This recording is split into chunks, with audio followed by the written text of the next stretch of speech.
This is just a disclaimer. I want to apologize to you guys in advance. This video does jump and move quite a bit. This was my first foray into recording my own videos, and I wasn't comfortable yet with how the camera moved and what I can do in editing. So just be aware there is a bit of movement and jumping around. So I just wanted you guys to know before you got into it. Thanks. Okay, so now we're going to go through just a brief anatomy of the sewing machine itself, as well as how to thread the machine. I'm using a computerized machine. As you'll see in your notes, there are a different variety of machines, but I'm going to use the computerized model that I own, and I got this from a local shop where I live. I definitely recommend you going into an actual shop if you're purchasing your machine for the first time.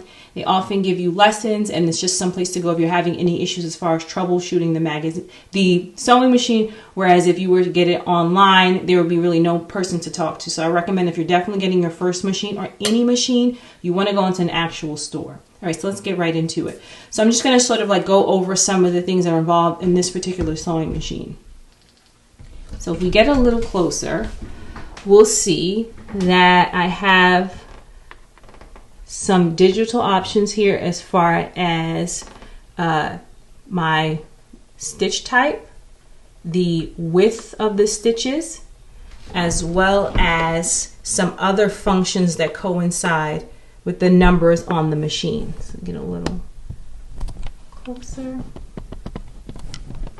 and you'll see the variety of stitch types that go along with the machine. So basically, this screen up here, basically, for example, if I wanted to do a straight stitch, I would keep it on 1.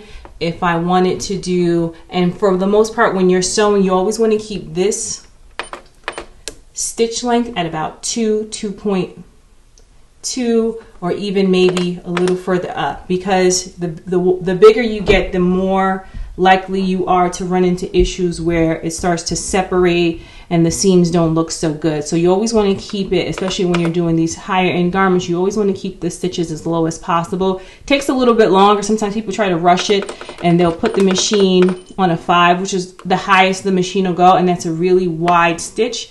However, when you are wearing it, it'll look like the seams are pulling away because it's just too much of a wide. This can be used as a basting stitch though. So sometimes I use it when I just need to sew something together real quick, especially when I'm doing toils or muslin markups where I don't want to hand stitch the entire thing. So I just put it at a 5, and it's nice and wide and easy to take out. But that's about the only time I use a 5 is when I'm basting on the machine. So you could do a hand basting stitch, or you can use this as a basting stitch. But for the most part, I keep it at a 2.2. Okay, so what are some other areas of the machine? And when I'm really trying to get precision, I'll keep it here. So if I'm really trying to get precision with a particular stitch and I don't want any issues and this is take me a little bit longer, I'm going to keep my machine here. So this is just basically, if you're getting a new machine, you want to make sure it has certain features, and speed is a huge one because the speed gives you control. So some of these dials, this is where your tension is. This is the tightness of your stitch. You want to keep your tension at about 3 or 4. You want to keep it as taut as possible, but not so taut that it begins to have the threads pop. So tension is important, and that is going to be your tension wheel. Here on my machine, these buttons, we have the start-stop button, so it starts the machine. It's especially helpful when you're doing the buttonhole because the buttonhole is kind of automatic mostly. So you start it here, you stop it here for your buttonhole. This is my back stitch. This is usually what I use to secure a stitch in place. For example, I'm doing a straight stitch and I want to make sure they're secured at both ends. I just tap this and it's a great back stitch. I have another machine, and when you don't do computerized machines, you have to manually back stitch, and that takes a little bit more time. So this is great if you're just, it's a lot quicker, especially when you have the computerized models, because the older models or the manual ones, you have to do everything manually. There is no button for it. Okay, this is to stop or secure or lock in a specific stitch. So for example, going back to the stitches and the programs for the stitches, if I wanted to lock in a zigzag stitch and I didn't want the computerized method to sort of reset itself and I want to lock in that stitch, I would use this. And this is just to raise the needle up and down. So that's basically what we use. So if I wanted to bring it down, I tap and then it'll bring it down.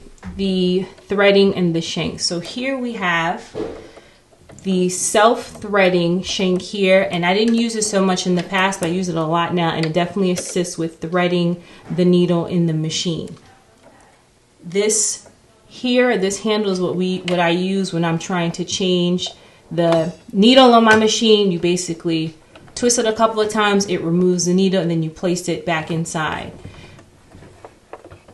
This lever behind here, you might not be able to see, but it basically releases the shank up and down. So you have one that releases the needle, and then you have one that releases the shank. And it's definitely helpful as far as like moving and locking in fabric. So once you put this down, the fabric is in place. You lift it up to take out the fabric and then sort of pull it through. So that's what we use that for. Here is where we place our bobbin. So remember, we have either the plastic or the metal. I have my plastic here that I use sometimes. So this is where the bobbin goes. I love the fact in older machines that I've had, it's normally in a lower compartment, like somewhere around here. And sometimes you don't know, we call it bobbin chicken. Like you're just sewing along, minding your business, and then you realize it hasn't been sewing a lick because at some point you ran out of bobbin thread and you haven't been sewing anything, and that's the worst. So once they started to sort of put these on top, it became a lot easier because as you're sewing, especially because the covering is clear. So once you start sewing, you'll know, okay, I got a little bit to go. Am I going to chance it? I'm just going to stop and wind the bobbin. So that's what I like about the newer machines. They have this clear bobbin case that you can see so that you know how much bobbin thread you have left. Okay, so that's pretty much like the basic anatomy of the sewing machine. And if I'm just going to take you guys to the top of it, you'll also see up here is where we place the bobbin to wind it. This sort of locks it in place. So once I'm just going to make sure you can see this. Once we have this here, we lock that in place, and this usually means that the bobbin is being winded. So once we have that there, and when we're done, we unlock it. And this is where I keep my shorter spools of thread for these smaller ones. And this is the thread guide. So we start here and we sort of go through the thread guide following exactly how to thread the machine until we get to here. So we begin to stitch. I also have this additional spindle for the larger threads. So basically, because I can't always use a smaller thread and I like to sew with the serger thread, I can put the larger threads here, and then I just use the anchor at the top of this as a thread guide. So that's just the basic anatomy of this computerized sewing machine. I encourage you to always keep your original sewing machine manual. That way you're able to troubleshoot and spot any issues, and it can help you along the way. Thanks for watching. Be sure to like and subscribe. Videos are uploaded weekly covering dressmaking, fashion, lectures, and more.